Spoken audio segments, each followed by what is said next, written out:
Hello hello hello. बेटा I am audible? भाई सुन पा रहे हो?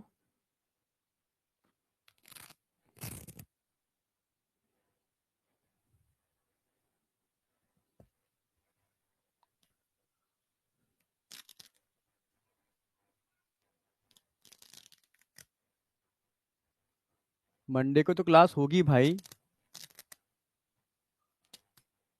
मंडे को तरुण सर क्लास ले रहे होंगे और ट्यूसडे को मैं ले रहा हूँ उनकी उनकी जगह।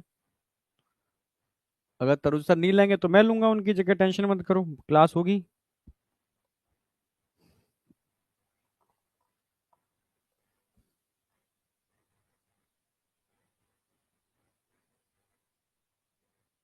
मैं चेक कर लेता हूँ शेड्यूल क्या है क्या नहीं। ठीक है। अगर तरुण सर, ठीक है, किसी चीज में व्यस्त होंगे तो उधर मैं ले लूंगा। ठीक है, मुझे तो क्लास चाहिए। ओके चलो। ठीक है, पार्टी सार्टी छोड़ो, उधर आ जाओ। तो भाई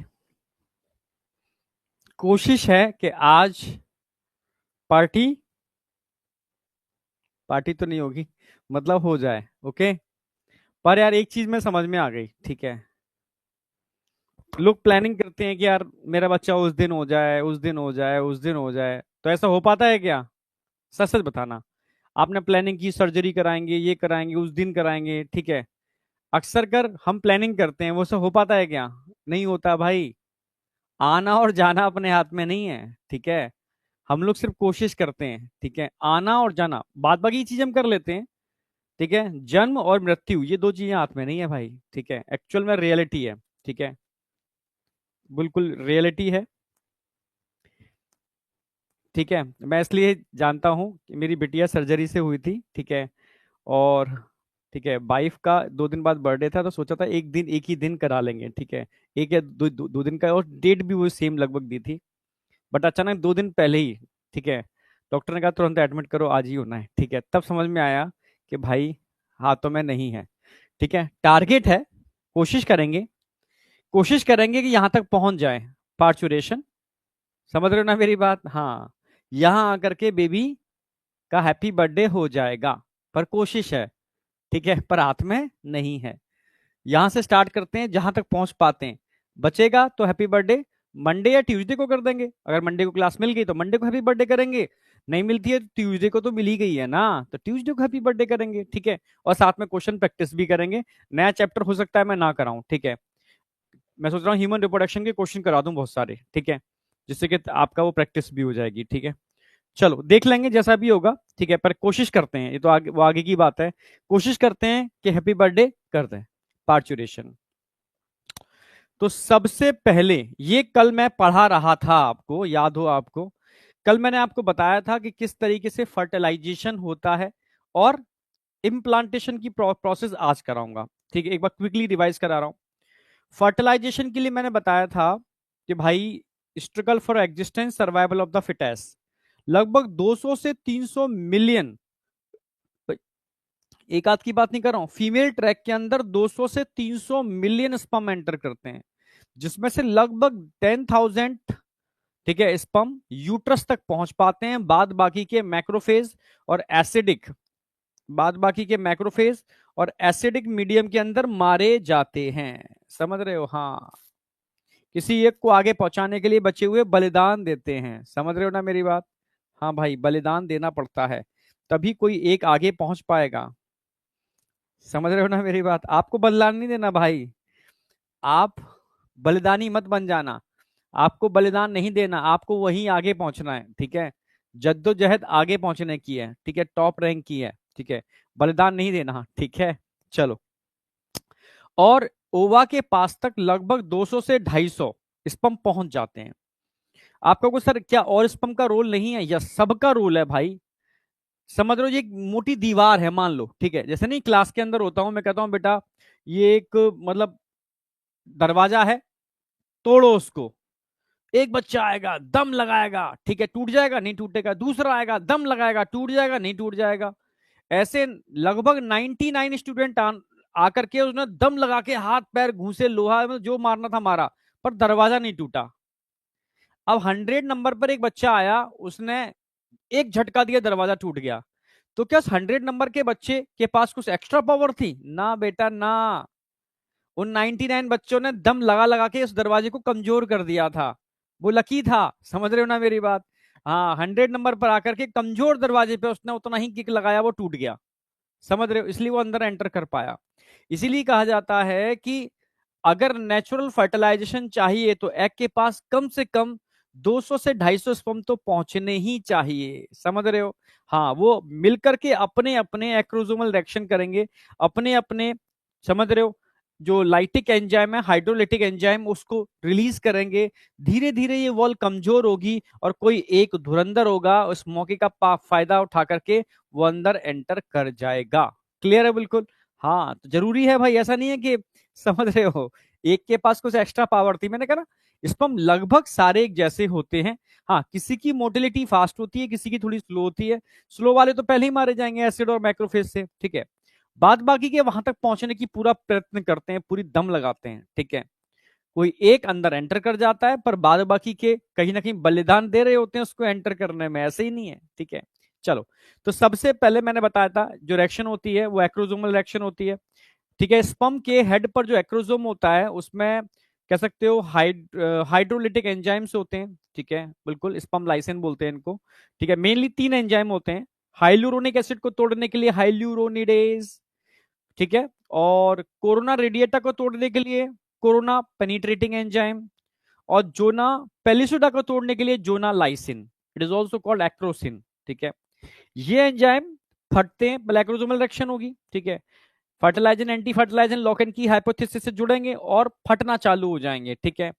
और धीरे धीरे धीरे धीरे वो कमजोर होगा, ठीक है। जब कमजोर होगा तो कहीं से एक होल हो जाएगा, उस होल के होते ही जो प्लाज्मा मेम्ब्रेन मेम्ब्रेन है वो ऊपर उठेगी, फर्टिलाइजेशन कोन बनाएगी, और उसको जो स्पर्म पहले टच कर देगा, जो स्पर्म पहले टच कर देगा, बस उसी की एंट्री सुनिश्चित हो जाएगी। बाद बाकी के पीछे रह जाएंगे, क्योंकि जो टच करेगा वो मेम्ब्रेन को डीपोलराइज कर देगा। समझ रहे हो? क्योंकि टच करते ही सोडियम चैनल्स खुल जाएंगे, सोडियम आयन अंदर आएंगे, चार्ज चेंज हो गया और मेम्ब्रेन बिकम डीपोलराइज, पर शॉर्ट टाइम के लिए होगी। बट हाँ, अचानक से जो स्पर्म एंटर कर रहे थे अदर, भाई जो टच कर गया वो तो एंटर कर जाएगा, पर अदर स्पर्म जो एंटर करना चाह रहे थे वो एंटर नहीं कर पाएंगे। कुछ समय के लिए उनकी एंट्री रुक जाएगी, ठीक है। इसको बोलते हैं fast block to prevent polyspermy, ठीक है। पर बहुत कम टाइम के लिए है, इसको ज्यादा देर तक मेंटेन नहीं किया जा सकता।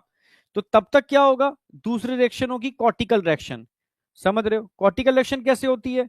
मैंने बताया मेम्ब्रेन डीपोलराइज होगी, तो ये डीपोलराइज सिग्नल अंदर सार्कोप्लाज्मिक रेटिकुलम के पास जाएगा, वहां कैल्शियम चैनल्स खुल जाएंगे, कैल्शियम आयन सीधे सीधे बाहर निकलना चालू कर देंगे। ये कैल्शियम आयन सेकंड मैसेंजर का काम करेंगे, और ओवा के लेयर पेरिफेरी पर लगे होते हैं कॉर्टिकल ग्रैन्यूल्स कंटेनिंग वेसाइकल्स, तो उनकी एक्सोसाइटोसिस करा देंगे। कहां पर? पेरीबेटलाइन स्पेस में, और वो सारे ग्रेन्यूल पेरीबेटलाइन स्पेस में भर जाएंगे और एक नई वॉल क्रिएट कर देंगे। टाइम लगा पर परमानेंट काम हो गया, ठीक है। Slow block to prevent polyspermy. तो इस तरीके से पॉलीस्पर्मी को हम प्रिवेंट करेंगे, फास्ट ब्लॉक करके, स्लो ब्लॉक करके, ठीक है।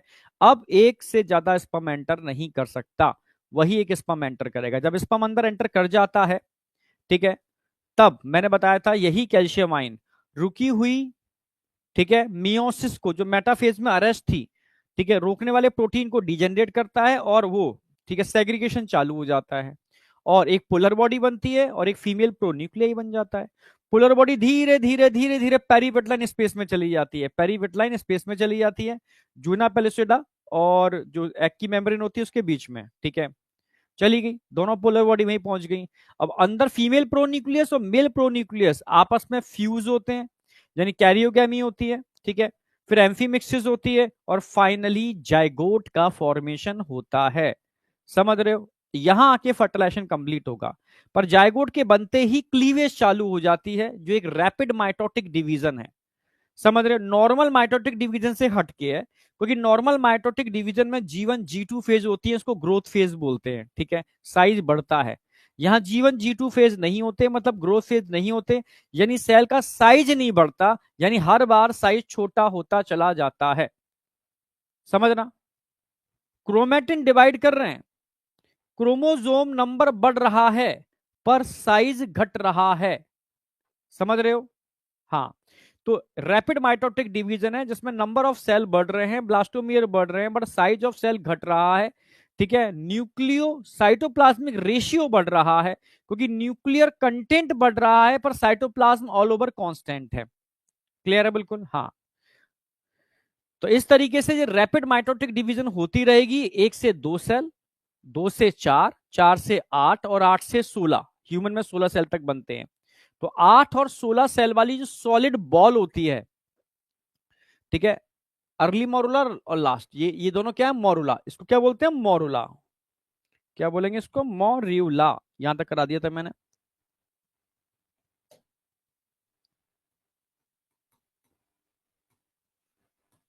मोरुला बन जाता है। ठीक है, 8 सेल स्टेज भी मोरुला है, 16 सेल स्टेज भी मोरुला है, बोथ आर मोरुला। मोरुला कहां बन चुका है? फैलोपियन ट्यूब में। अब मोरुला जंप लगाएगा, ये मोरुला जंप लगाएगा यूट्रस के अंदर, ये जंप। और यूट्रस में पहले से ही भरा हुआ था क्या? Uterine milk, uterine milk. ठीक है, समझ रहे हो? Uterine milk. ठीक है, उसके अंदर कूद जाता है मोरुला सॉलिड बॉल। अब ये बहुत इंपॉर्टेंट मैकेनिज्म होगी हैचिंग, क्योंकि अगर हैचिंग नहीं होगी ना तो ये इम्प्लांटेशन कर ही नहीं पाएगा, क्योंकि इसके चारों तरफ एक लेयर होती है जोना पेलिसुडा। मैंने बताया था जोना पेलिसुडा इसके चारों तरफ होती है। जब तक जोना पेलिसुडा है तब तक ये कहीं चिपक नहीं सकता। इसको समझ रहे हो? कोई स्टिकी चीज है, उसके चारों तरफ आपने कवरिंग बना दी, ठीक है, कि चिपक ना जाए, कहीं कहीं फैलोपियन ट्यूब में चिपक जाएगी तो एक्टोपिक प्रेगनेंसी हो जाएगी, implantation other than uterine part. ठीक है, तो इस जोना पेलिसुडा का हटना बहुत जरूरी है और इसका बाहर निकलना जरूरी है। ठीक है, बिल्कुल लाइक का सिस्ट लाइक स्ट्रक्चर बनता है निकलने के बाद। ठीक है, हैचिंग का मतलब है एग का फट के जो लार्वा निकलता है ना, कुछ ऐसा ही स्ट्रक्चर होगा, जो एग फटेगा और लार्वा निकलेगा। जूना पेलिसुडा फटेगी और अंदर का, ठीक है, ब्लास्टोसिस्ट सिस्ट की तरह बाहर निकल जाएगा। ठीक है, इसको हैचिंग बोलते हैं। तो हैचिंग को मैं अलग से समझा देता हूं। ठीक है, और हैचिंग के बाद जोना पेलिसुडा हट जाती है और इस स्ट्रक्चर को हम ब्लास्टोसिस्ट और कैविटी को ब्लास्टोसील बोलते हैं। ये कहां से आ गई कैविटी बताता हूं अभी। अब ये तैयार है किसके लिए? इम्प्लांटेशन के लिए। लगभग 7वें दिन इम्प्लांटेशन की प्रक्रिया स्टार्ट हो जाती है। तो आज मुझे आपको थोड़ी सी हैचिंग बतानी है, हिंट देनी है, और हैचिंग के टाइम पर ही मोनोजाइगोटिक ट्विंस के बनने की प्रोबेबिलिटी बढ़ जाती है। और फिर मैं इम्प्लांटेशन कराऊंगा। ठीक है, कि ब्लास्टोसिस्ट का यूट्राइन वॉल में एम्बेडेड हो जाना, जुड़ जाना, अटैच हो जाना, इसको इम्प्लांटेशन बोलते हैं। ठीक है, और इम्प्लांटेशन के बाद एम्ब्रियोनिक डेवलपमेंट चालू हो जाएगा। अब बताओ यहां तक समझ में आया नहीं आया? रिवीजन। हाँ, यहां तक कोई डाउट? ब्लास्टुला स्टेज को बोलते हैं ब्लास्टोसिस्ट। ठीक है, जो अंदर कैविटी बन जाती है, ठीक है, सिस्ट लाइक स्ट्रक्चर बन जाता है, इसको ब्लास्टोसिस्ट बोलते हैं। एक ही बात है, आप ब्लास्टोसिस्ट बोलो ज्यादा बेटर है, क्योंकि सिस्ट लाइक स्ट्रक्चर।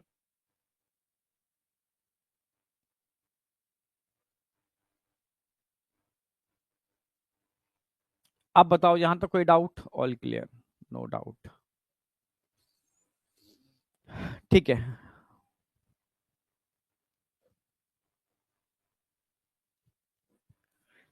नहीं, मैंने बताया ना, हो सकता है अगर ये जोना पेलसुडा नहीं होती ना तो हो सकता है यहीं चिपक जाता है। इसको एक्टोपिक प्रेगनेंसी बोलते हैं, एक्टोपिक प्रेगनेंसी।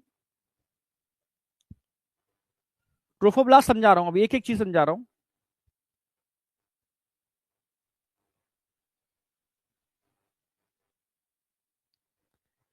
हाँ, कल साउंड आना बंद हो गई थी, सेल खत्म हो गए थे। ठीक है, पर लास्ट में हुई थी, बिल्कुल सेशन खत्म हो जाने के बाद। कोई दिक्कत नहीं है। चलो, कोई डाउट नहीं है।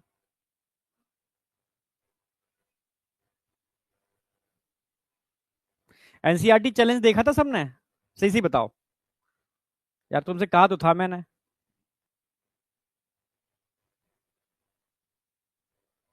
यस, 8 सेल को भी हम, यस, मी देखा था, बिल्कुल सही। भाई देखना नहीं था, वो टेस्ट था तुम्हारा। ठीक है, उसको ये देखना था कि तुम 11वीं में कितना परफेक्शन है। सारे क्वेश्चन एनसीईआरटी से थे पर सोचने वाले थे, मैं सच कह रहा हूं। तुम में से कोई बच्चा है जो वास्तव में सही सही बताओ कितने मार्क्स आए थे तुम्हारे, तुम लोगों के? तो 42 सही है, 50 में से 20 सही थे, 37, 38, 47 पहुंच गया एक बच्चा। ठीक है, ईमानदारी से लिख रहा है तो। अभी तक 50 में से 51 भी नहीं आया, झूठ मत लिखना, कसम है नीट नहीं होगा। देखो एक बच्चा 50 लिख रहा है, झूठ लिख रहा है ना, तो गलत बात है, ध्यान रखना।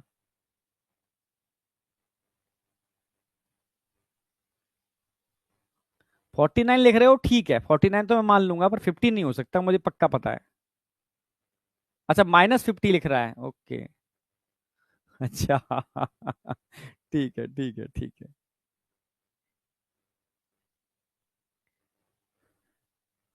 हाँ, 47 तक तो हुआ है बच्चों का, ठीक है, अच्छी बात है। 47 भी वो बच्चा कर पाएगा जो वास्तव में उसने बहुत अच्छी पढ़ाई की हो। पोलर बॉडी का कुछ नहीं होगा बेटा, वो डिजनरेट कर जाएगी, टेंशन मत ले उसके लिए तू।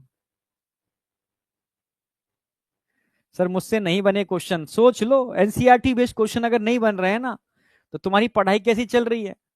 ठीक है, क्योंकि मैं जिस लेवल का पढ़ा रहा हूं बेटा, उस लेवल के बाद तो तुम मतलब कह ही नहीं सकते क्वेश्चन नहीं बन रहे हैं, अगर तुम वास्तव में मेरे साथ पढ़ रहे हो तो। इसलिए मैंने कहा भी था कि एनसीईआरटी डीप लाइन भी बीच बीच में देखते रहना, क्योंकि एनसीईआरटी डीप लाइन में थोड़ा सा मैं एनसीईआरटी को अलग तरीके से करा रहा था, मतलब समरी के साथ, ठीक है, एक अलग तरीके से समरी के साथ। उसके लिए लेक्चर चाहिए होते हैं, इसलिए लेक्चर मुझे मिल गए थे, तो मैंने समरी के साथ कराया है, हर पैरा की समरी बनाते हुए और हर पैरा पर क्वेश्चन कराते हुए। चलो, बहुत बढ़िया। अब हैचिंग की बात कर रहा हूं, जिसमें मोनोजाइगोटिक ट्विंस बन जाते हैं, hatching, removal of zona pellucida को हम हैचिंग बोलते हैं। ठीक है, ये स्ट्रक्चर आपका था। आप समझना मेरी बात, एक चीज बताऊं, तुम कहोगे सर ये हॉलो कैसे बन गया? भाई सॉलिड बॉल थी, जैसी सॉलिड बॉल यूट्राइन मिल्क में कूदी, तो ये यूट्राइन मिल्क धीरे से अंदर आना चालू हो जाता है, अंदर उसमें भरना चालू हो जाता है, अंदर एब्जॉर्ब होना चालू हो जाता है। इसके एब्जॉर्ब होते ही अंदर कैविटी बन जाती है, और एक प्रेशर जनरेट हो जाता है, कैविटी बन जाती है, इसको बोलते हैं ब्लास्टोसिस्ट। और सारी सेल जो थी 16 सेल, वो एक जगह इकट्ठी हो जाती हैं, एक जगह आकर के रिमेनिंग पार्ट में कैविटी बन गई, इसको ब्लास्टोसील बोलते हैं। ब्लास्टोसील तो मैं ब्लास्टोसील वाली स्टेज से दिखाऊंगा, समझना। तो ये स्ट्रक्चर बन गया। ऊपर तो क्या है, जोना पेलिसिडा, ऊपर क्या है, जोना पेलिसिडा, जोना पेलिसिडा। ये नीचे वाली लेयर बन गई, वो क्या है भाई, एक सेल ने तो लेयर बना ली और सारी सेल एक जगह इकट्ठे हो गए, इसको बोलते हैं ट्रोफोब्लास्ट, ट्रोफोब्लास्ट। ठीक है, और अंदर जो कैविटी नजर आ रही है ना, उसको बोलते हैं ब्लास्टोसील, ब्लास्टोसील। और ये जो सारे सेल एक जगह इकट्ठे हो गए, इसको बोलते हैं inner cell mass, inner cell mass, inner cell mass. इसको भी ब्लास्टुला बोलोगे, जब तक कि जोना पेलिसिडा हटी नहीं है, इसको ब्लास्टुला बोल सकते हो। अभी जोना पेलिसिडा हटी नहीं है, जैसे ही हट के ये बाहर निकलेगा, इट इज अ ब्लास्टोसिस्ट, इसको बोलोगे ब्लास्टोसिस्ट, ब्लास्टोसिस्ट। ये अंतर होता है ब्लास्टुला और ब्लास्टोसिस्ट में। अब क्या होगा, जोना पेलिसिडा को हटाना है हैचिंग की प्रोसेस के अंदर, और अगर ये हटेगी नहीं ना, तो इम्प्लांटेशन पॉसिबल नहीं है। हैचिंग नेसेसरी है फॉर इम्प्लांटेशन, अगर हैचिंग नहीं होगी तो इम्प्लांटेशन पॉसिबल ही नहीं है। आप समझ रहे हो, हैचिंग होना बहुत जरूरी है। तो सर कैसे होगी, आप समझना। जो जोना पेलिसिडा है ना, ये एक लाइटिक एंजाइम रिलीज करती है, सॉरी, ये ट्रोफोब्लास्ट जो है ना, ये रिलीज करती है, रिलीज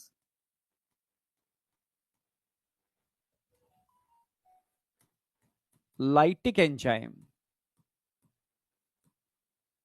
ये ट्रोफोब्लास्ट एक लाइटिक एंजाइम रिलीज करती है, ठीक है। और लाइटिक एंजाइम क्या करते हैं, डाइजेस्ट कर देते हैं जोना पेलिसिडा को, ठीक है। ट्रोफोब्लास्ट ने लाइटिक एंजाइम रिलीज किया, जैसे मानो एक टायर है जिसमें ट्यूब है, और ट्यूब बहुत हवा भरी हुई है, बहुत ज्यादा प्रेशर है अंदर, और टायर एक जगह से होल हो गया, टायर के अंदर डाइजेशन करा दिया आपने, तो वो तेजी से ट्यूब बाहर निकलेगा, बस वही हो रहा है। ठीक है, अंदर फ्लूइड भर जाने की वजह से इसके अंदर प्रेशर बहुत ज्यादा है, और जोना पेलिसिडा क्या कर रही है, डाइजेस्ट कर रही है धीरे धीरे। जैसे ही जोना पेलिसिडा डाइजेस्ट करेगी ट्रोफोब्लास्ट से रिलीज होने वाले लाइटिक एंजाइम की हेल्प से, समझना, तो तुरंत ही ये अंदर वाला, ठीक है, पार्ट एक सिस्ट की तरह बाहर निकलेगा, cell of inner cell mass, ठीक है, कन्वर्ट इनटू कंप्लीट एम्ब्रियो, यही कंप्लीट एम्ब्रियो में कन्वर्ट होगा, जो इनर सेल मास का पार्ट दिख रहा है आपको, ठीक है। जो इनर सेल मास है ना, एक्चुअल में यही एम्ब्रियो बनाता है, यही एम्ब्रियो बनाएगा। इसी से एम्ब्रियो बनता है। पर जैसे ही ये तेजी से बाहर निकलेगा सिस्ट की तरह, उस समय एक्सीडेंटली और एक भी इनर सेल मास की सेल इससे अलग हो जाती है, एक भी सेल अलग हो जाती है, समझना, एक सिंगल सेल भी इससे अलग हो जाती है, एक सेल अलग हो गई, तो ये तो स्टेम सेल है।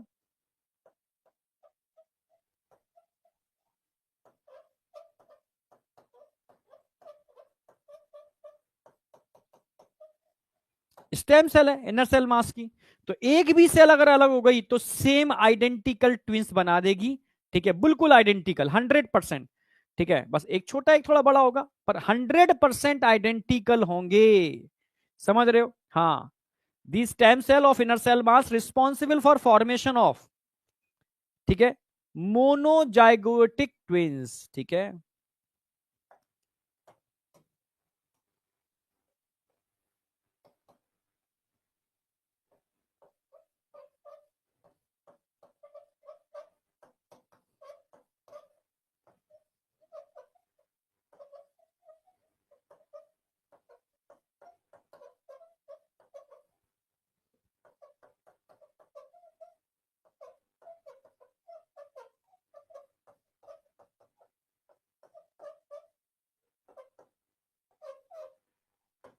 समझ रहे हो? हाँ, ये रिस्पॉन्सिबल हो सकती है for formation of monozygotic twins. समझना मेरी बात को जो मैं कहना चाह रहा हूं, ठीक है? समझ पा रहे हो, नहीं समझ पा रहे हो? सुने आपने मोनोजाइगोटिक ट्विंस? लव कुश, यस। रिपीट कर दूंगा, टेंशन क्यों कर रहे हो? एक सियामेस ट्विंस सुने? सियामेस, सियामेस ट्विंस टीवी पे दिखाए जाते हैं बहुत ज्यादा। हाँ, स्टेम सेल भाई, इनर सेल मास के सारे सेल स्टेम सेल हैं, ठीक है। मोनोजाइगोटिक होता है और एक डाइजाइगोटिक होता है। डाइजाइगोटिक का मतलब है दो अलग अलग जाइगोट हैं। हाँ, समझना मेरी बात, जैसे अगर एक से ज्यादा ओवा रिलीज हो गए, स्पर्म तो मिलियंस आ रहे हैं, ठीक है, तो स्पर्म क्या करेंगे, अलग अलग को फर्टिलाइज कर देंगे, हो सकता है एक मेल हो एक फीमेल हो, एक समझ रहे हो, फिर मेल हो। इनसे एक साथ जो बने, एक साथ बच्चे पैदा हुए, तीन दो, ये डाइजाइगोटिक ट्विंस हैं। कोई काला है, कोई गोरा है, कोई लंबा है, कोई समझ रहे हो, अलग अलग टाइप के होंगे, ठीक है, वो डाइजाइगोटिक है। मोनोजाइगोटिक का मतलब है आइडेंटिकल ट्विंस, एक ही जाइगोट से बने हुए ट्विंस, मैं उसकी बात कर रहा हूं, ठीक है। सियामेस ट्विंस क्या होते हैं, जैसे मोनोजाइगोटिक ट्विंस बने, पर ये स्टेम सेल क्या की, अलग होने की जगह चिपक गई, यही चिपक गई, समझना। अरे, ये आपस में अटैच रह गई, यहां अटैच रह गई, और अटैच होकर के यहां तो नहीं, यहां दिखाओ, ये बाहर निकल के यहां अटैच हो गई। अब ये भी एक एम्ब्रियो बनाएगी, ये तो एक एम्ब्रियो बनाएगी, तो एक चलो दो एम्ब्रियो बनेंगे जो आपस में चिपके हुए होंगे, इसको सियामेस ट्विंस बोलते हैं, ठीक है। पहला ट्विंस जो दिखा था, ठीक है, उसके नाम पर ही सियामेस ट्विंस रख दिया इनको, ठीक है, जो अटैच्ड होते हैं, चिपके हुए होते हैं, ठीक है। अभी प्रेमानंद बाबा के उसमें भी आए थे दो, मतलब सरदार जी थे, ठीक है, दो बच्चे थे तो आपस में अटैच थे, देखे होंगे आपने, ठीक है। तो वो सियामेस ट्विंस हैं जिनका पैर एक ही था और धड़ अलग अलग थे, ठीक है। तो पूछा गया, हाँ पूछा गया कि भाई तुम अपनी इच्छा से खाते हो, तुम अपनी इच्छा से खाते हो, पर अंदर पेट सबका एक ही है, ठीक है। उन्होंने कहा भूख लगेगी तो दोनों को लगेगी, उन्हें कहा दोनों को लगेगी, और एक ने ज्यादा खा लिया तो दूसरे का पेट भर जाएगा, हाँ भर जाएगा। यार अजीब ही लीला है भाई, ठीक है, समझ रहे हो ना? हाँ देखा है, बहुत सही बहुत सही, ठीक है, देखा है आपने। तो सीधी सी बात है, ऐसे बहुत सारे बच्चे हैं, कई बच्चों को अलग करने की कोशिश भी की थी डॉक्टरों ने, ठीक है, कई बच्चे सरवाइव किए, कई नहीं भी कर पाए, ठीक है, बहुत रेयरली हो पाता है, ठीक है। तो ऐसे को सियामेस ट्विंस कहते हैं। और जो लवकुश वाली बात आती है, तो ये मोनोजाइगोटिक ट्विंस है, समझ में आया? ब्रेन दो हैं, नीड देना चाहिए। चलो खैर, वो बच्चे सरवाइव कर ले अच्छे से, खुश रहें, यही बहुत बड़ी बात होती है।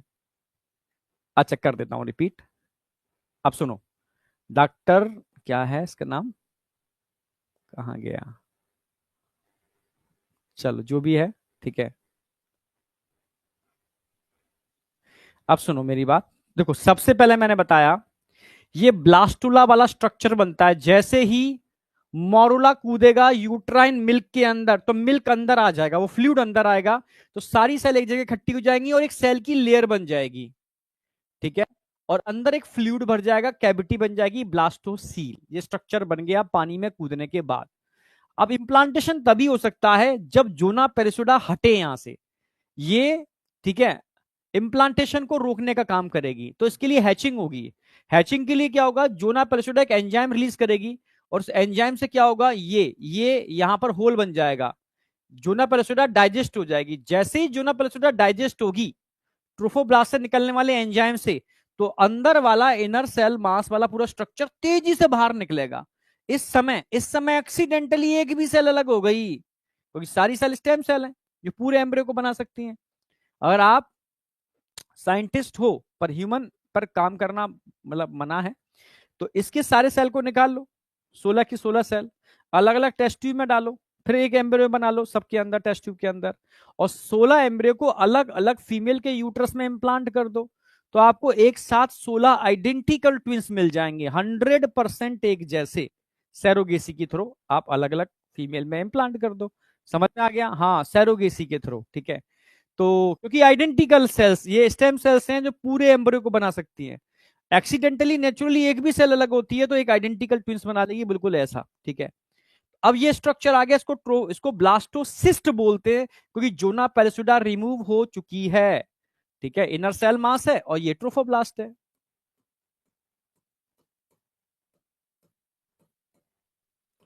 ट्रोफोब्लास्ट लिटिक एंजाइम तो रिलीज करती है, बट ट्रोफोब्लास्ट इसके अलावा और भी बहुत सारे एंजाइम रिलीज करती है, ऑल्सो रिलीज।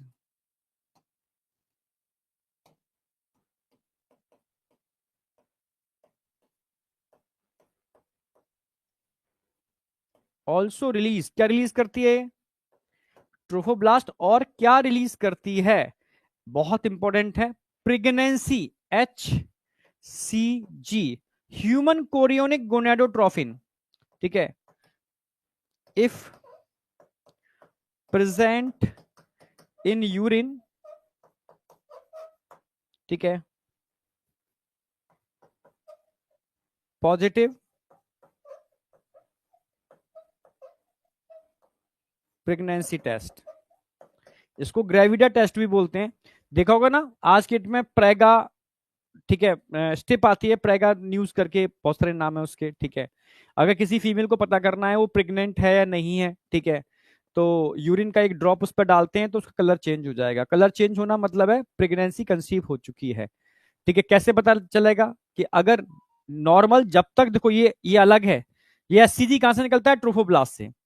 ठीक है, जैसे ही इसका इम्प्लांटेशन होगा एंडोमेट्रियम में, तो ये एससीजी ब्लड में चला जाएगा, ब्लड से यूरिन में पहुंचेगा। अगर यूरिन में एससीजी आ रहा है, इट इज अ इंडिकेटर कि फीमेल के यूट्रस में इम्प्लांटेशन हो चुका है, प्रेगनेंसी कंसीव हो चुकी है। आप समझ रहे हो, क्योंकि एससीजी का कोई सोर्स ही नहीं है ट्रोफोब्लास्ट के अलावा। और ट्रोफोब्लास्ट, समझ में आ गया? यस, ट्रोफोब्लास्ट एम्ब्रियो की ही लेयर है। क्लियर है? हाँ, इसी से निकलती है, इसी को ग्रेविडा टेस्ट बोलते हैं, या प्रेगनेंसी टेस्ट भी बोल सकते हो, एक ही बात है। ठीक है, तो अब यहां तक की कहानी समझ में आ गई होगी। ठीक है, अब मैं स्टार्ट कराता हूं इम्प्लांटेशन। तो इम्प्लांटेशन हमेशा किसका होगा, ब्लास्टोसिस्ट का होगा।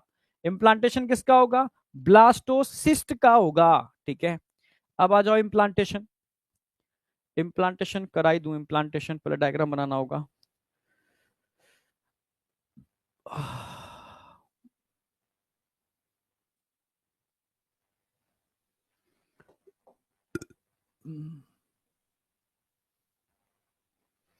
आज ध्यान रखना भाई, 4 बजे से आपका रिवीजन चालू हो रहा है। ठीक है, करना है या नहीं करना, पर एक बार आकर के अपनी हाजिरी जरूर लगा जाना। ठीक है, समझ गए? कुछ पल के लिए हाजिरी लगा जाना, मैं मोटिवेट रहूंगा कि मेरे बच्चे तो हाजिरी लगाने आए ही थे। ठीक है, 4 बजे, 4:05 तक तो मैं स्टार्ट कर ही दूंगा हर हालत में। ठीक है, और अगर आपका लगता है वीक पॉइंट है, आपको रिवीजन करना है, तो 2 घंटे में पूरा रिवाइज भी करा दूंगा, और पीवाईक्यू भी मैं इस सीरीज में ऐड कर रहा हूं, जिससे आगे जाके पीवाईक्यू करने की जरूरत ना पड़े। ठीक है, PYQ plus complete theory including NCERT. ठीक है, ओके। ठीक है, 4 बजे से स्टार्ट कर रहे हैं आज। ठीक है, यूट्यूब का बड़ा खेल है, बहुत इंपॉर्टेंट खेल है। यूट्यूब के लिए टीचर तभी एक्टिवेट हो पाता है, मतलब जब बच्चों का साथ हो, नहीं तो वो पॉसिबल नहीं है। सीरीज ही ऐसी है, पता नहीं क्या।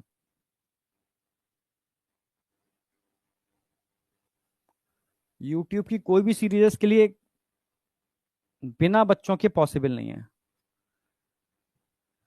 हाँ, समझना, ये तो सारे के सारे क्या हैं, मसल्स नजर आ रहे होंगे। कौन से मसल्स होंगे? मायोमेट्रियम, यूट्रस के।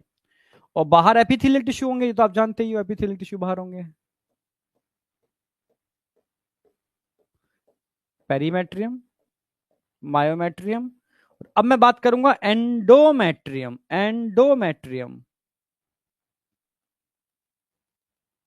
काफी थिक हो जाती है एंडोमेट्रियम।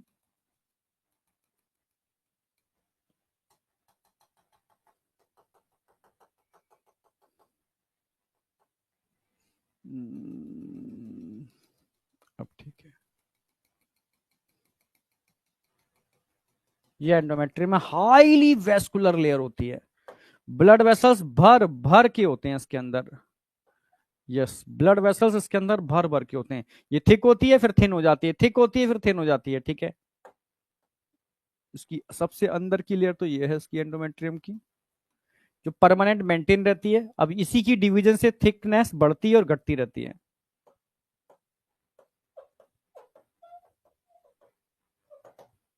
ठीक है। और अब हम बात करेंगे किसका? ब्लास्टोसिस्ट। ये भाई है ब्लास्टोसिस्ट, ठीक है। इसमें ट्रोफोब्लास्ट होंगे, येलो कलर के सेल दिख रहे हैं ना, सब ट्रोफोब्लास्ट हैं। ट्रोफोब्लास्ट, ये यहां पर आया, आया और यहां से यहां पहुंच गया। यहां भी पहुंचा सकते हो, ऐसा नहीं। अंदर पहुंचा दो, बिल्कुल अंदर पहुंचा दो।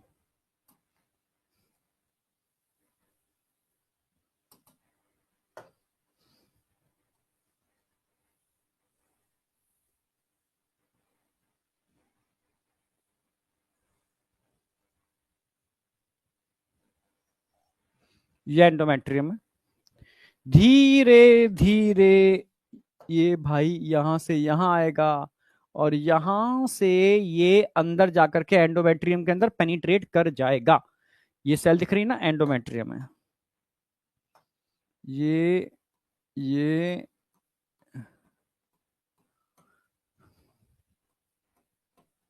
ट्रोफोब्लास्ट पूरे अंदर चले गए।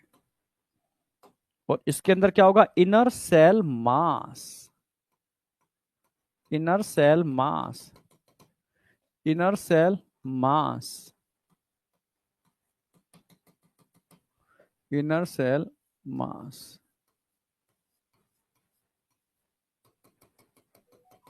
Inner cell mass. तो धीरे से आकर के ये बिल्कुल अंदर एम्बेडेड हो गया, बिल्कुल धीरे से आकर के बिल्कुल अंदर एम्बेडेड हो गया, ठीक है। और क्या करेगी ये एंडोमेट्रियम? ये क्या है एंडोमेट्रियम? एंडोमेट्रियम। ये क्या है? Myometrium, myometrium. ऊपर वाली लेयर क्या होगी? पेरीमेट्रियम,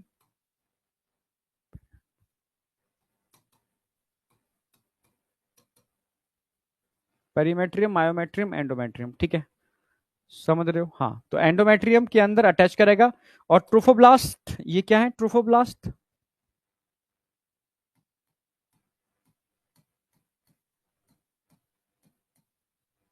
यही तो रिलीज कर रही है लाइटिक एंजाइम।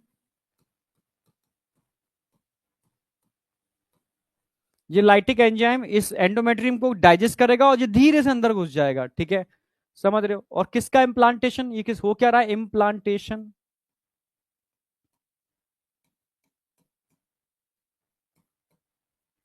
किसका इम्प्लांटेशन हो रहा है? Blastocyst, blastocyst. किस दिन होता है? ठीक है, 7th डे आफ्टर फर्टिलाइजेशन। ठीक है, कहां हो रहा है? एंडोमेट्रियम के अंदर हो रहा है। और जब इम्प्लांटेशन हो जाता है अंदर, तब ये एंडोमेट्रियम धीरे धीरे इसको चारों तरफ से कवर कर लेती है, धीरे धीरे इसको चारों तरफ से कवर कर लेती है, इसको बिल्कुल ढक लेती है, डिवीजन करके अंदर आ गया, ये आ गया अंदर। इसको बोलते हैं इम्प्लांटेशन। इम्प्लांटेशन ऑफ ब्लास्टोसिस्ट, ठीक है, विद एंडोमेट्रियम। इसमें लाइटिक एंजाइम बहुत इंपॉर्टेंट रोल प्ले करते हैं। अगर ये एंजाइम नहीं होते तो अंदर पेनिट्रेट नहीं कर पाता। आई समझ में? नहीं आई? इसको बोलते हैं इम्प्लांटेशन।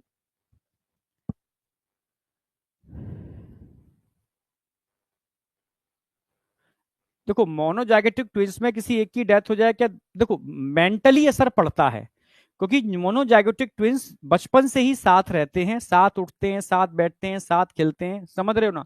तो काफी चीजें उनकी सिमिलर होती है, तो नो डाउट, ठीक है, एक को इफेक्ट हुआ तो दूसरे को पर इफेक्ट पड़ता है इस चीज का, ठीक है, आप समझ रहे हो? हाँ, मेंटली इफेक्ट पड़ता है, बिल्कुल। इनिशियल फेज में ज्यादा पड़ता है, एक बार को मैच्योरिटी आ जाए, बड़े हो जाए, फिर इतना फिर भी नहीं होगा, पर इनिशियल फेज में बहुत पड़ता है। Yes. Inner cell mass convert into embryo, yes.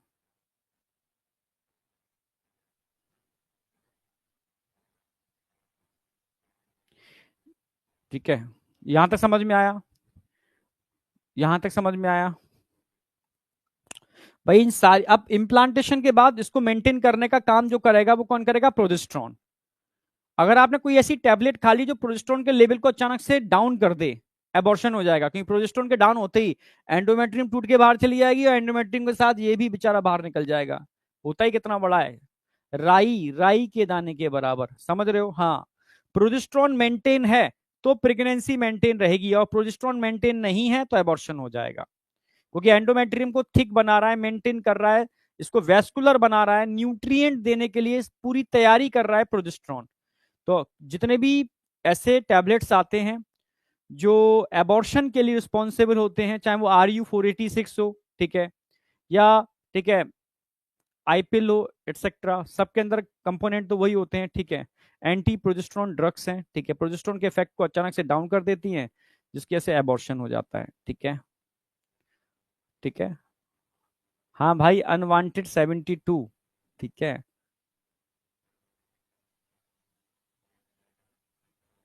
हाँ बेटा, सर्विस सर के दो बेटे मोनोजाइगोटिक ट्विंस हैं, यस।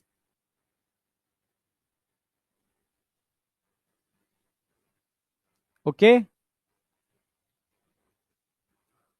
चलो समझ में आ गई? समझ में आ गई।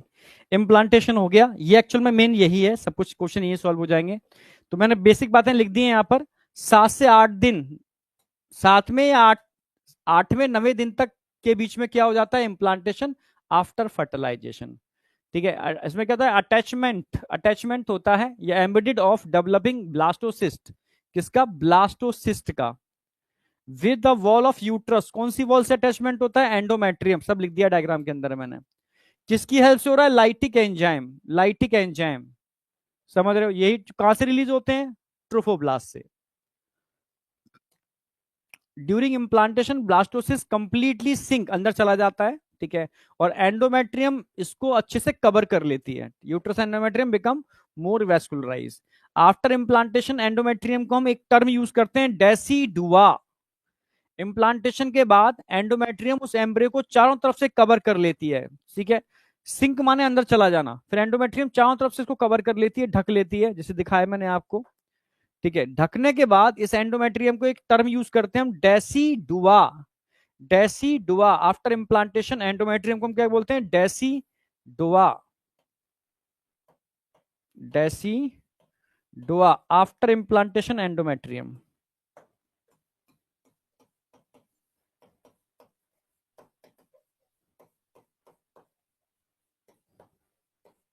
आफ्टर इम्प्लांटेशन एंडोमेट्रियम,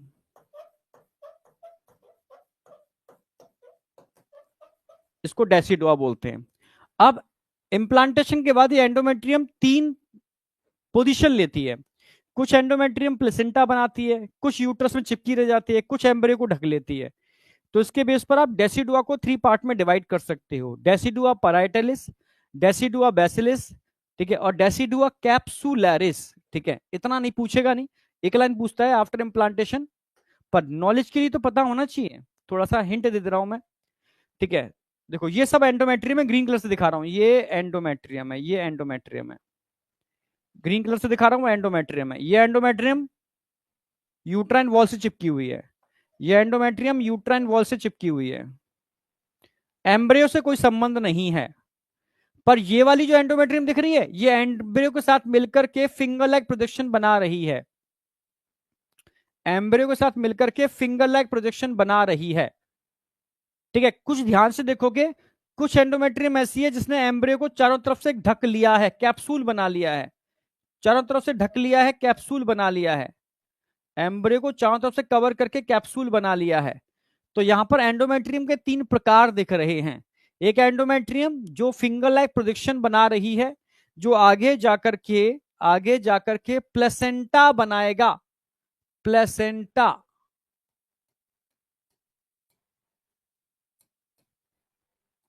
उसको तो बोलते हैं डेसिडुआ बैसिलिस, समझना, जो पैराइटल साइड पर है, पैराइटल साइड पर है, यानी एम्ब्रियो से कोई संबंध नहीं है, उसको बोलते हैं डेसिडुआ पैराइटलिस,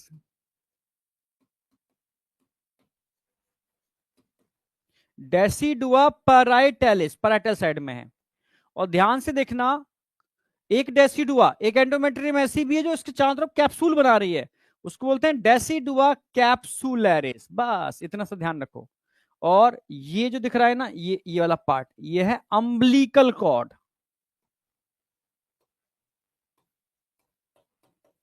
अम्बिलिकल कॉर्ड, ये एम्ब्रियो का पार्ट होता है, ओनली एम्ब्रियो,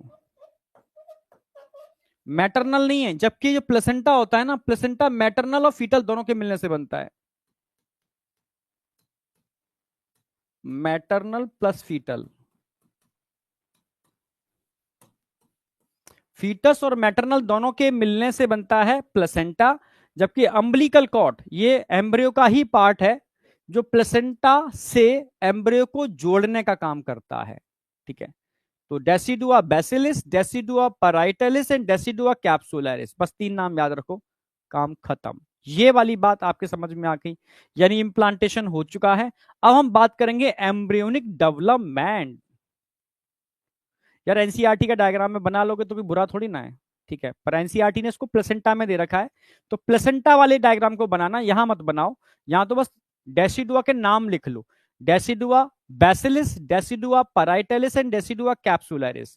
जो एम्ब्रियो को चारों तरफ कैप्सूल बना रहा है, डेसिडुआ कैप्सुलैरिस, जो एम्ब्रियो से टच नहीं है, पैराइटल साइड में है, डेसिडुआ पैराइटलिस, और जो बैसिलिस है, फिंगर लाइक प्रोजेक्शन बना रहा है, आगे जाकर के ये प्लेसेंटा बनाएगा, उसको डेसिडुआ बैसिलिस बोलते हैं, बस इतनी सी बात है।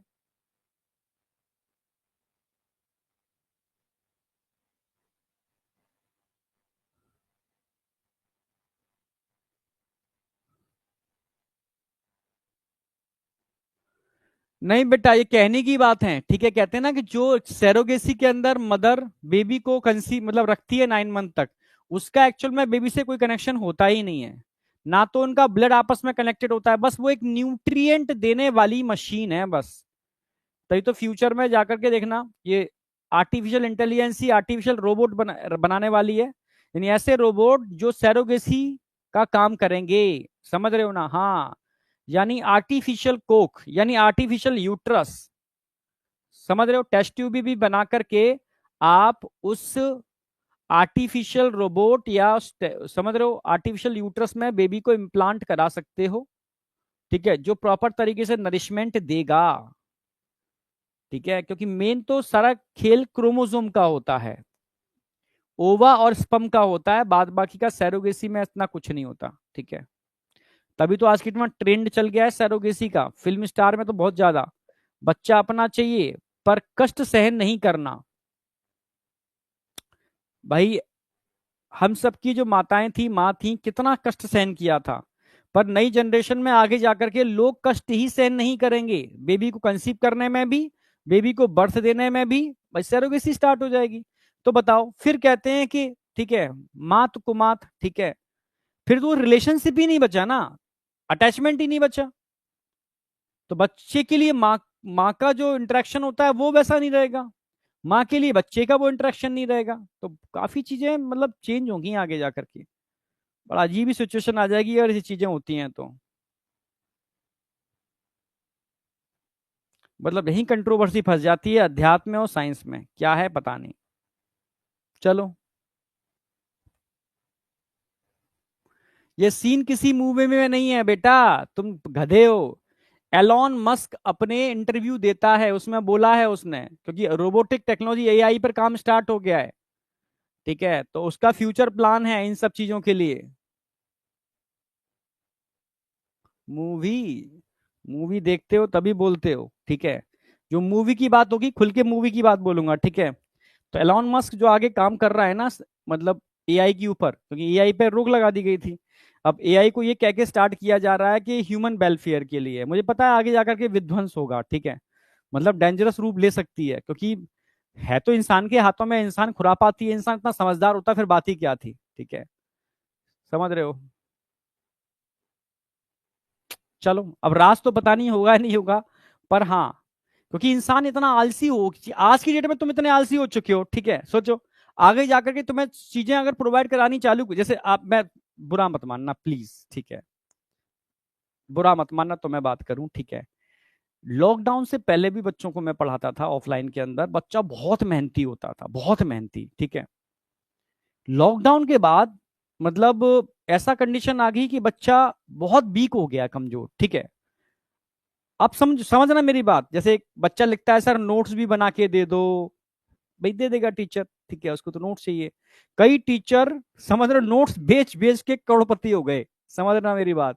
हाँ, ऑनलाइन के टीचर मुझे पता है, ठीक है, नाम तो नहीं लूंगा मैं उनका, ठीक है, कुछ एकेडमी एकेडमी टाइप के प्लेटफॉर्म पर थे वो लोग, ठीक है, मतलब बहुत बहुत सारे लोग, मतलब ये समझो। फिर मैंने कहा बुरा मत मानना, ठीक है, मैक्सिमम पॉपुलेशन बेवकूफ है, मैक्सिमम बच्चा बेवकूफ है, समझ रहे हो ना। हाँ, बुरा मान जाओगे मुझे पता है, पर बेवकूफ है, इसलिए मैं कह रहा हूँ जो इंटेलिजेंट बच्चे हैं वो बहुत कम है, क्योंकि वो इंटेलिजेंट हैं, समझ रहे हो ना मेरी बात, तो इन चक्करों में पढ़ते नहीं है, वो सिर्फ अपने फोकस पे ध्यान रखते हैं और निकल जाते हैं आगे।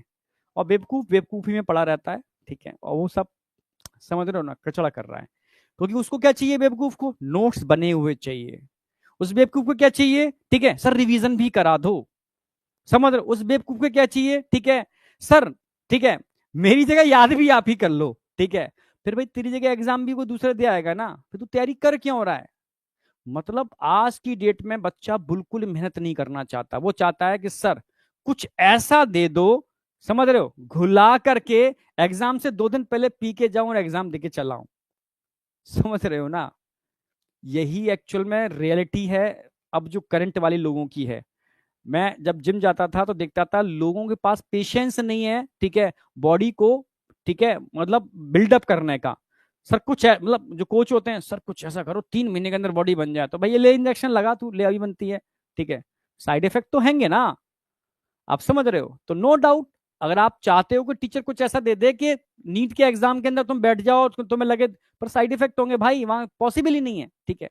तो जो तुम हड़बड़ाहट दिखा रहे हो ना, बहुत गंदे इफेक्ट हैं यार इनके, बहुत गंदे इफेक्ट, मैं बुरा लगेगा, मैं खुद कह रहा हूँ। एक्चुअल में नीट के अंदर वही बच्चा, भीड़ है भीड़, ठीक है, पर नीट में वही बच्चा सेलेक्ट हो रहा है जो मेहनती है, समझ रहे हो। हाँ, बिना मेहनत वाला बच्चा पहुंचेगा ही नहीं, ठीक है, वो बैकडोर से निकल के उस आगे जाके, ठीक है, मुंह खा के गिरेंगे, टेंशन मत करो, ठीक है, पर आगे तक वही जाएगा जो वास्तव में मेहनती है। बात बाकी का नेचर अभी सर्वाइव ही नहीं करने देगी आगे किसी भी कीमत पर, ठीक है। एक आध परसेंट एक्सेप्शनल केस है वो छोड़ दो, ठीक है, समझ रहे हो, जिनके पास बहुत पैसा है, हॉस्पिटल बना हुआ मिल रहा है, ठीक है, वो पुराने जन्म के प्रारब्ध हैं उनके, ठीक है, समझ रहे हो, तब वो भी लेकिन अच्छी प्रैक्टिस नहीं कर पाएंगे, ठीक है, क्योंकि चीजें हैं भाई, वो हॉस्पिटल खोल लेंगे, ठीक है, चला लेंगे, मैनेजमेंट में आ जाएंगे, पर अच्छा डॉक्टर वही बनेगा जो बहुत जेन्युइन है, बहुत जिसने मेहनत की है। मतलब कुछ भी समझ लो, रियलिटी ये है, भीड़ के अंदर जो 1% बच्चा सेलेक्ट हो रहा है वो मेहनती वाला हो रहा है, बाद बाकी की भीड़ है।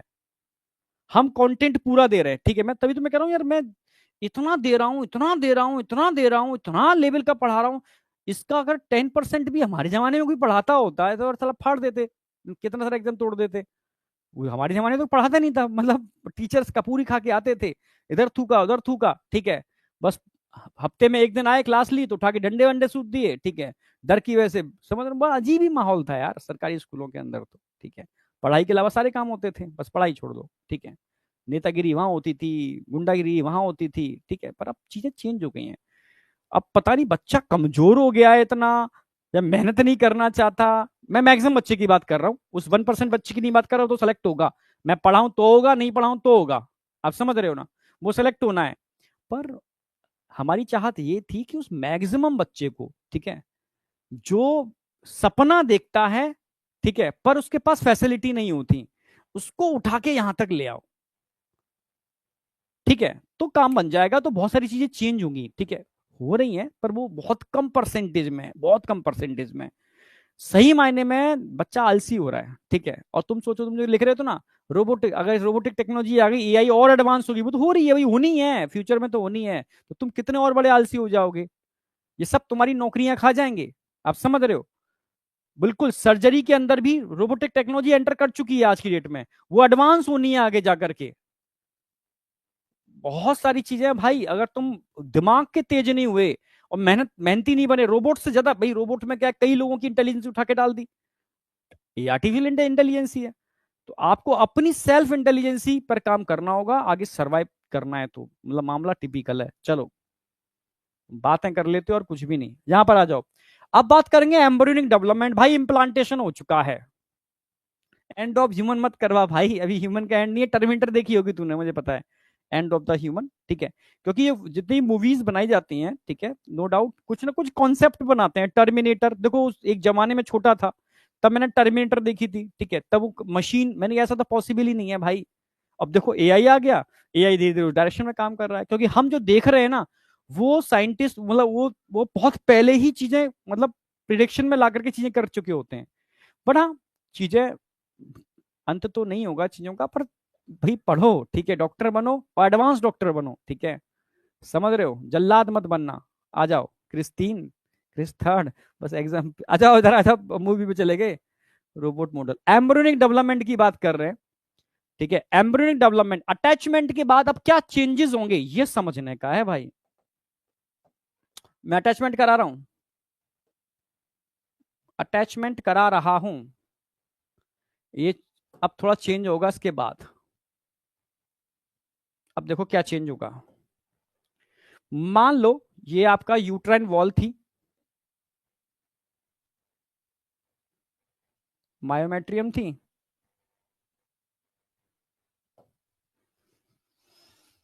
हम्म,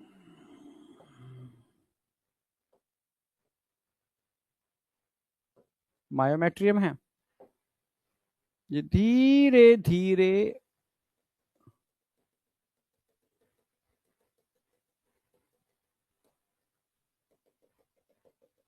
ये एंडोमेट्रियम है, ये अटैच हो रहा है, ठीक है, अटैच हो चुका। अंदर क्या होगा अब देखो। सबसे पहले बात करूंगा ट्रोफोब्लास्ट। ट्रोफोब्लास्ट तो तुम समझ ही रहे हो, ट्रोफोब्लास्ट है।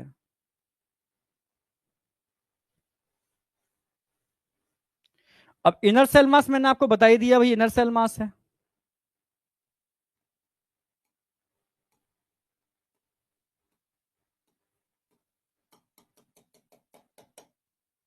यही एम्ब्रियो बनाएगा, inner cell mass,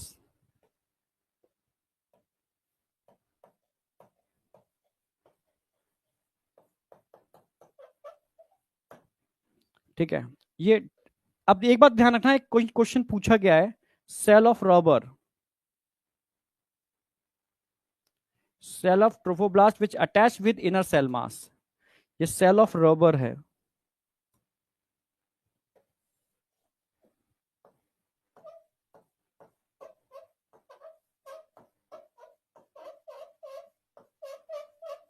it is the cells of trophoblast attach with inner cell mass.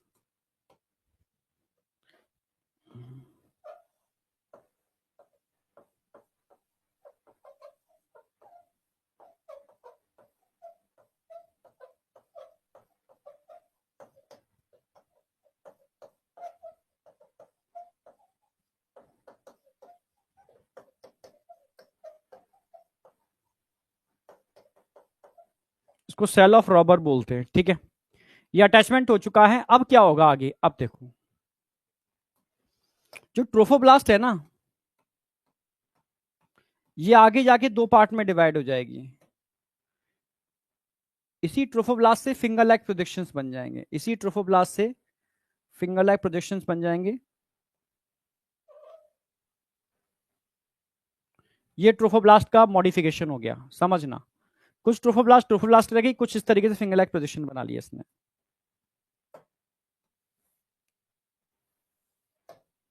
ठीक है, एक को तो बोलेंगे सिंसाइसियोट्रोफोब्लास्ट, एक को बोलेंगे साइटोट्रोफोब्लास्ट। ये जो है ना,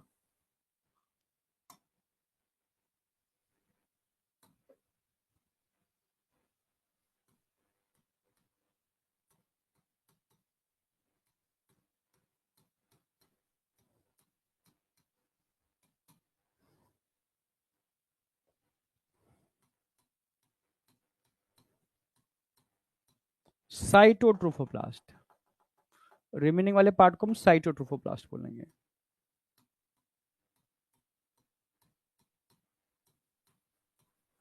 यानी ट्रोफोब्लास्ट दो पार्ट में डिवाइड हो गई, ट्रोफोब्लास्ट यहां पर दो पार्ट में डिवाइड हो गई।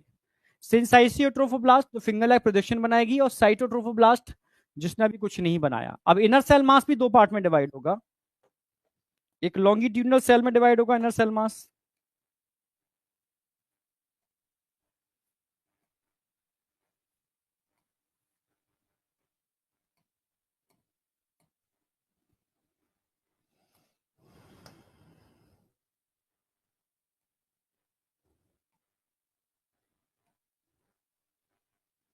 दो पार्ट में ये भी डिवाइड हो गए, इनर सेल मास भी दो सेल में डिवाइड हो गया, ट्रोफोब्लास्ट भी दो टाइप के सेल में डिवाइड हो गई, समझना। डायग्राम ड्रॉ कर लो उसको, ठीक है, थोड़ा कट कर दिया है मैंने, इस डायग्राम को ड्रॉ करो।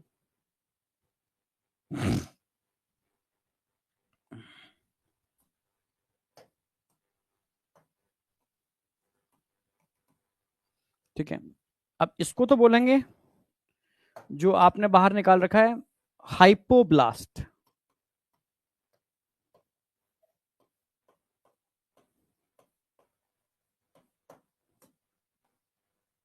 ये भाई कन्वर्ट हो गया इसके अंदर ऐसे, ये तो अगली स्टेज है। हाइपोब्लास्ट इसके ठीक नीचे है, एपीब्लास्ट के नीचे, जो ये दिख रहे हैं आपको, एपीब्लास्ट।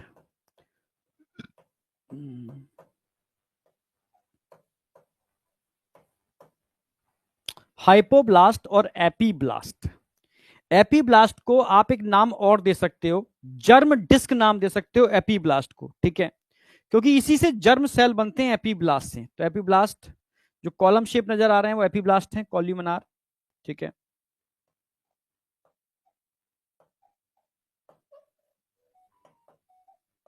जर्म डिस्क, क्योंकि इससे जर्म लेयर बनते हैं आगे जाकर के, एक्टोडर्म,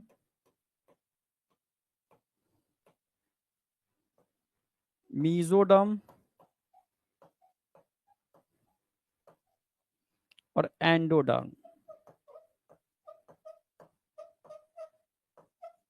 एक्टोडर्म, मीजोडर्म, एंडोडर्म, ये तीन टाइप के लेयर बन रहे हैं एपीब्लास्ट से, so it is called germ disc. जबकि हाइपोब्लास्ट आगे रिप्लेस होगी एपीब्लास्ट की सेल से, बताऊंगा। और इन दोनों को मिला दिया जाए तो एम्ब्रियो को बनाने में हेल्प कर रहे हैं, तो इन दोनों को मिलाकर के हम बोलते हैं एम्ब्रियोनिक डिस्क।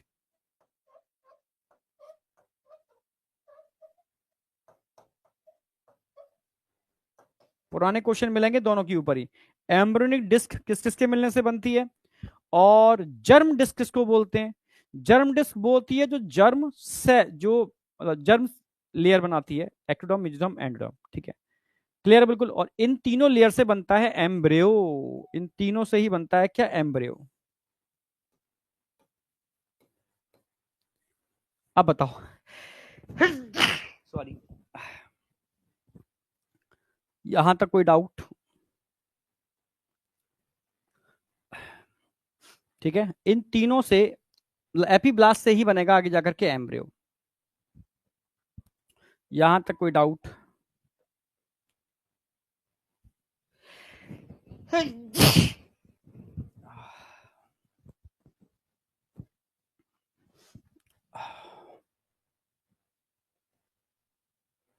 कालू भाई एक बार रिपीट कर दो सर।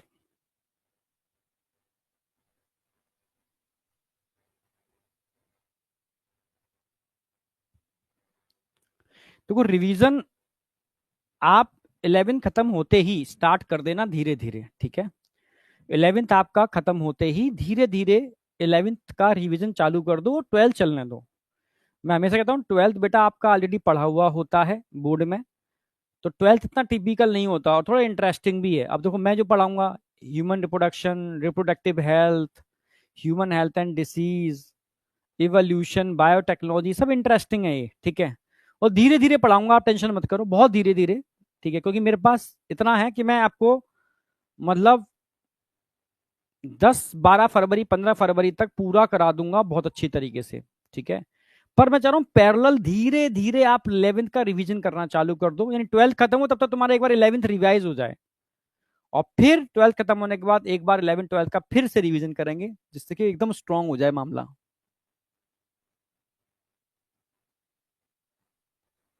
हाँ बेटा, मैं दिल्ली से क्लास लेता हूँ, बिल्कुल सही।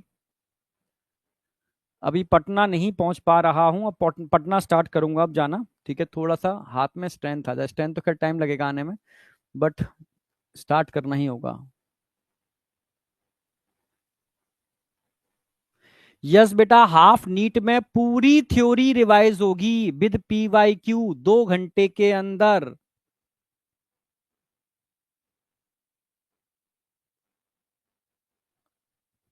हाँ बेटा, पूरी थ्योरी रिवाइज कराऊंगा।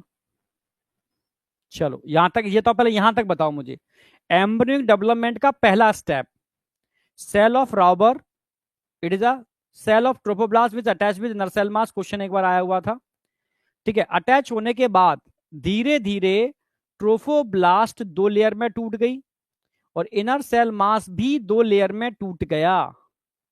ट्रोफोब्लास्ट की एक लेयर को हम सिंसाइसियोट्रोफोब्लास्ट और साइटोट्रोफोब्लास्ट बोलेंगे, और इनर सेल मास की 2 लेयर को, एक को तो हाइपोब्लास्ट जो ऊपर है, मतलब एपीब्लास्ट के नीचे है, इस तरीके से कह सकते हो, और एपी ब्लास्ट को जर्म डिस्क बोलते हैं, क्योंकि तीनों टाइप की जर्म लेयर ये बनाता है या बनाती है जो भी है, और दोनों लेयर को मिलाकर के हम एम्ब्रियोनिक डिस्क बोलते हैं।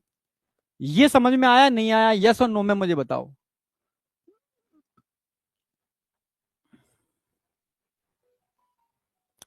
डेसीडुआ में नहीं गया, एंडोमेट्रियम को ही डेसीडुआ बोलते हैं, आफ्टर इम्प्लांटेशन एंडोमेट्रियम को ही डेसीडुआ बोलते हैं। क्रिस्टल क्लियर सर, चलो बहुत बढ़िया।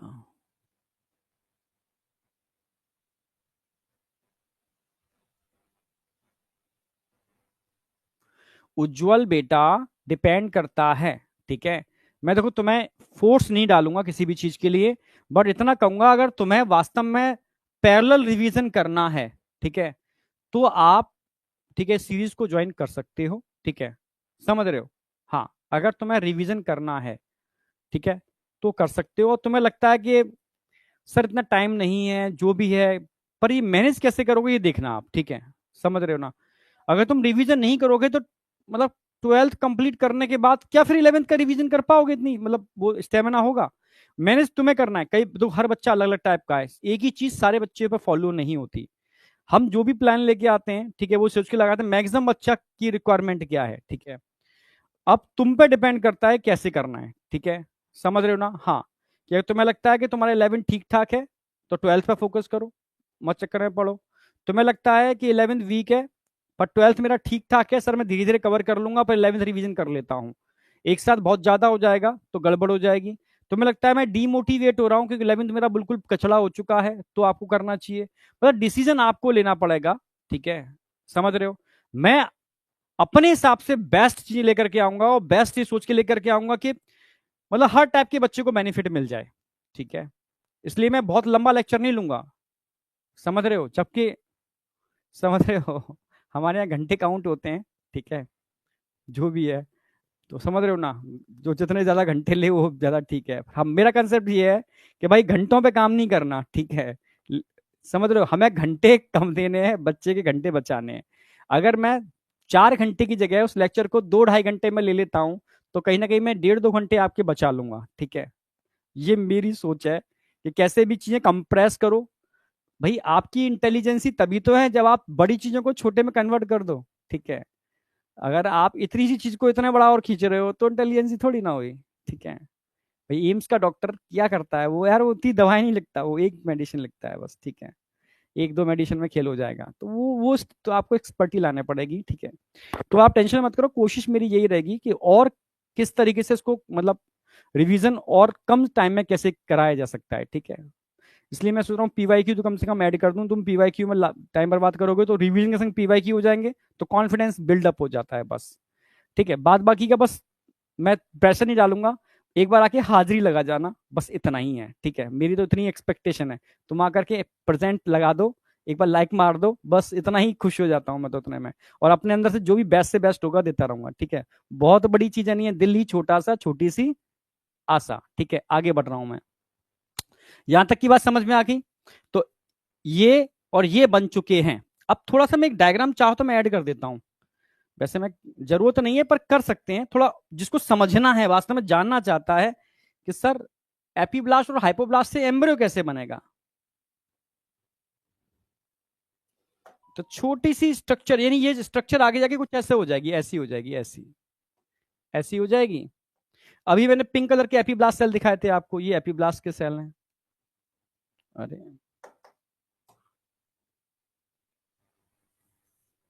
लॉन्गिट्यूडनल सेल एपीब्लास्ट थे, ये एपीब्लास्ट के सेल थे।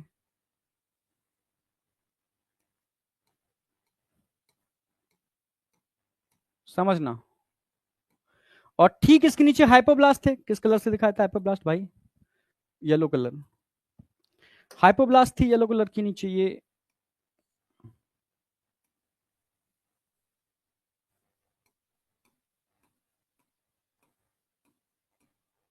दोनों लेयर मैंने बना दी, एपीब्लास्ट और हाइपोब्लास्ट।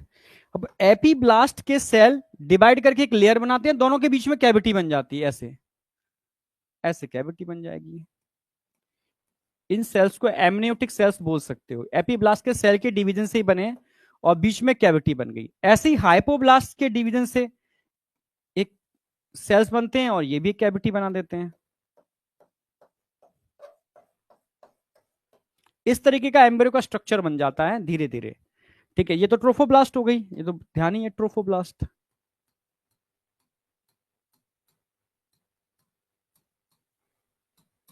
ठीक है, ये एपीब्लास्ट, ये हाइपोब्लास्ट,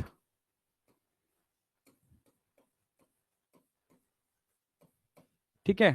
ये एमनियोटिक सेल,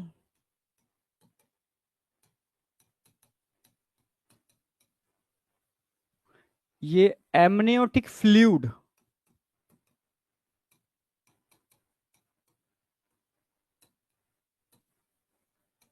इसी में बेबी बनता है, ठीक है। और फ्लूइड में फ्लोट करता है आगे जाकर के। ये योग सैक है,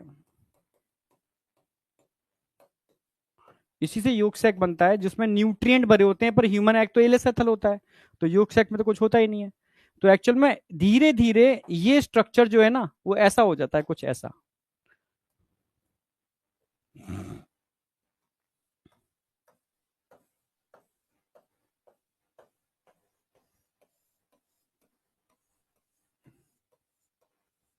अब सारा खेल एपीब्लास्ट का है।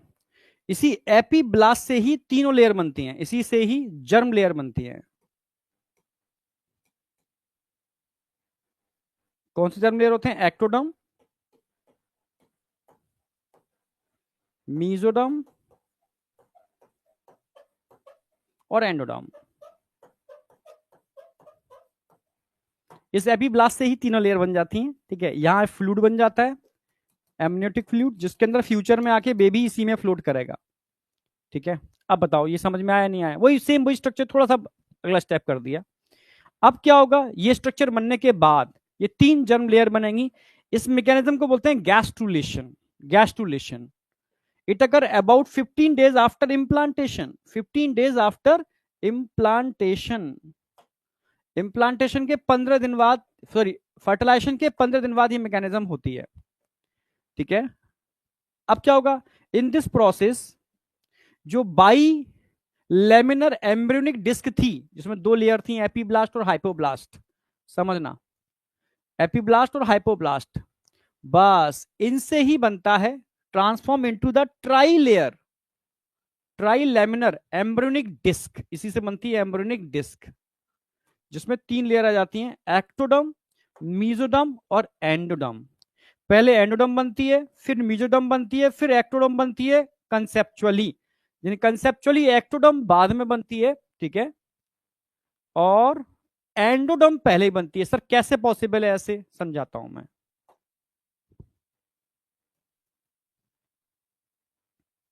इसकी अब जरूरत तो नहीं है।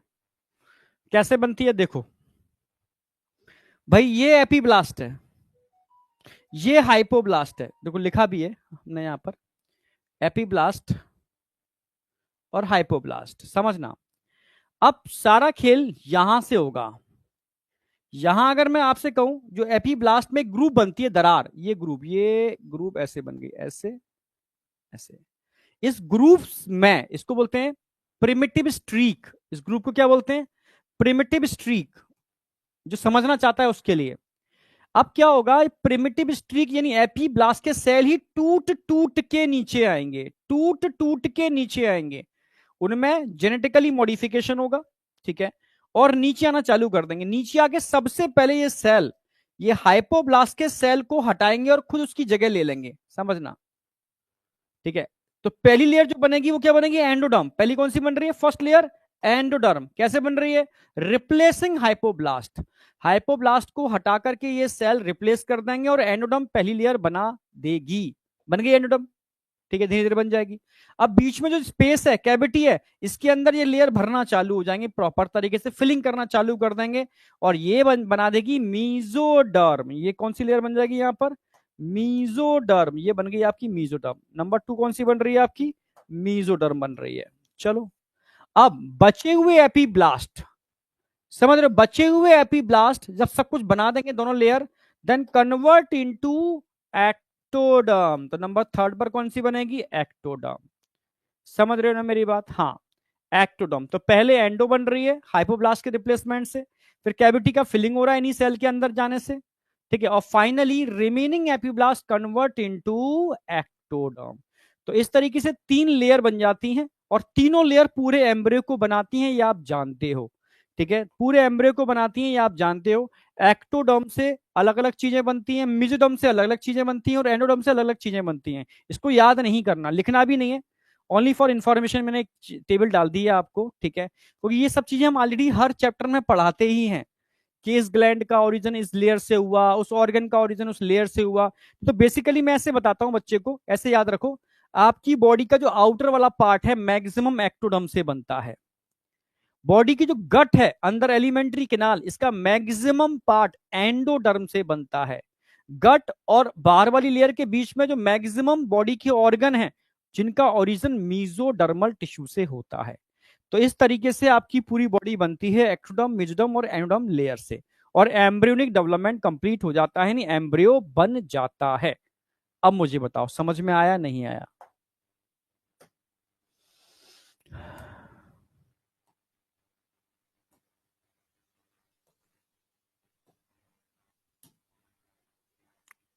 ठीक है, यहां तक कोई डाउट है किसी को?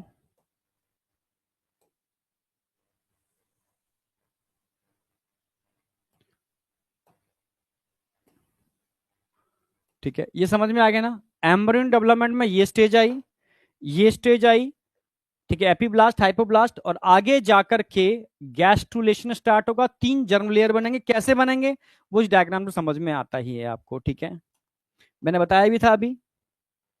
ये तो पूरा लेयर इस तरीके से बना हुआ है, पूरा चैम्बर ये ऐसे, इसमें एमनियोटिक फ्लूइड भरा होगा, एमनियोटिक फ्लूइड, इस पूरे में एमनियोटिक फ्लूइड है, ठीक है।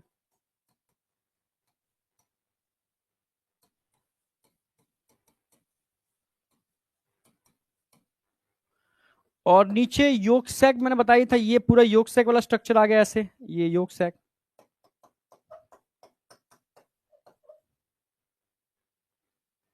योक सैक, ठीक है, योक सैक नीचे आ गया, ऊपर एमनियोटिक फ्लूइड आ गया, तीनों लेयर बीच में ये आ गई, यही डायग्राम बनाया था मैंने। और धीरे से एपीब्लास्ट से ही तीनों लेयर बनती हैं, और finally epiblast convert into ectoderm. और तीनों लेयर बन जाने के बाद आपका एम्ब्रियोजेनेसिस स्टार्ट हो जाती है तीनों लेयर से, और ये मैंने दिखाई दिया इस तरीके से इन चीजों का फॉर्मेशन होता है। अब जब एम्ब्रियो बन रहा होता है तो एम्ब्रियो को नरिशमेंट प्रोवाइड कराने के लिए रिक्वायरमेंट होती है किसकी? प्लेसेंटा। किसकी जरूरत होती है? प्लेसेंटा की जरूरत होती है। यस, हाइपो और एपी को मिलाकर के एम्ब्रियोनिक डिस्क बोलते हैं, और एपी को अकेला हम जर्म डिस्क बोलते हैं।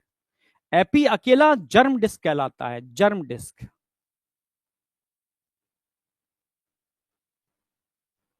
अब बताओ यहां तक समझ में आया नहीं आया? अच्छा, लिखना है? अरे भाई लिख लो तुम, आराम से लिखो ना भाई, नोट्स तो तुम्हें मिल ही जाएंगे ना। ये प्रॉपर डायग्राम बना लेना, प्रॉपर तरीके से चीजें समझना अच्छी तरीके से, लिख लो उसको। ठीक है, तो ये आपका एम्ब्रियो बन चुका है। ठीक है, अब 3 टॉपिक बच्चे हैं जो मैं आज नहीं कराऊंगा, 4 बजे से वो सेशन है बड़ा वाला। ठीक है, और एक क्लास मुझे मिल ही रही है, और वैसे भी आज मैं बर्थ करा नहीं पाऊंगा। ठीक है, दम भी लगा लूं तो अभी नहीं करा पाऊंगा। ठीक है, समझ रहे हो ना? हाँ, यस, डिलीवरी के टाइम पर प्लेसेंटा पूरा बाहर आ जाता है अम्बिलिकल कॉर्ड के साथ। पूरा कराऊंगा, टेंशन क्यों कर रहे हो? अभी चैप्टर खत्म नहीं है, अभी 3 चीजें बची हैं। एम्ब्रियो बन चुका है, एम्ब्रियो बन चुका है। अब मैं प्लेसेंटा समझाऊंगा। प्लेसेंटा के बाद जेस्ट्रेशन पीरियड, 9 मंथ में क्या क्या होता है, पहले मंथ में क्या होगा, दूसरे में क्या होगा, तीसरे में क्या होगा, बच्चे में डेवलपमेंट कैसे होता है। ठीक है, और फाइनली पार्चुरेशन की एक पूरी मैकेनिज्म है। ठीक है, मतलब मैं बिल्कुल जीरो से कराऊंगा कैसे, मतलब ये मैकेनिज्म इंड्यूस होती है। देखा होगा ना, एक फीमेल का भी टाइम नहीं हुआ पार्चुरेशन का, 6वां 7वां महीना चल रहा था, पर वो कहीं एक्सीडेंट हुआ, गिर गई, गिरने से पार्चुरेशन इंड्यूस हो गया। समझ रहे हो? कहते ना कि अभी बर्थ का टाइम नहीं था पर बर्थ इंड्यूस हो गई नेचुरली। ट्रेन में सफर कर रहे थे, अचानक से बच्चा पैदा हो गया, समझ रहे हो, झटकों की वजह से। तो ये चीजें कैसे पॉसिबल हैं भाई? 9 मंथ से पहले ये चीजें कैसे इंड्यूस हो जाती हैं? तो पूरा कंसेप्चुअल में लेके चलूंगा आपको, और लास्ट में, ठीक है, फिर पार्टी होगी। समझ रहे हो? हाँ, फिर हैप्पी बर्थडे होगा। अगर मंडे को क्लास सर की नहीं है तो शायद मेरी लग जाएगी। ठीक है, नहीं तो ट्यूसडे को तो मुझे क्लास मिल ही गई है। ठीक है,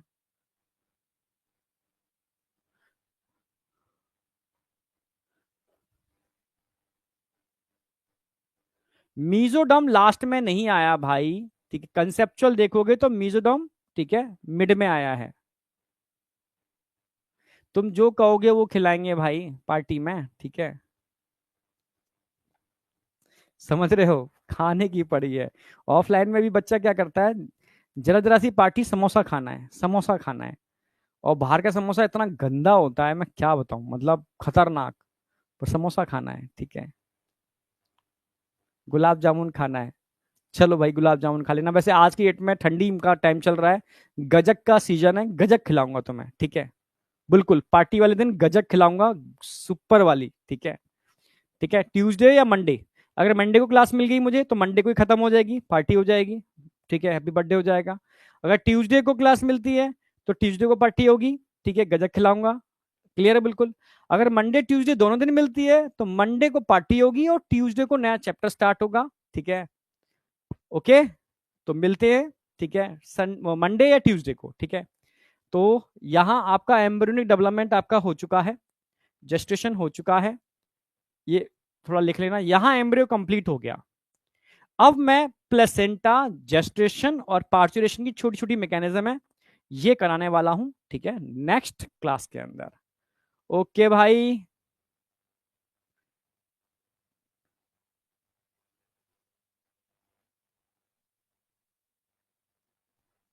भाई क्यूआर कोड से थोड़ी ना खाएंगे पार्टी, पार्टी तो खिलाई जाएगी भाई। क्यूआर कोड तो पैसा देना लेना देना हुआ, हम पैसे वाला काम नहीं करेंगे, खिलाने वाला काम करेंगे। क्यूआर कोड भेज दूं? चलो क्यूआर कोड छोड़ो, इधर आ जाओ। ठीक है,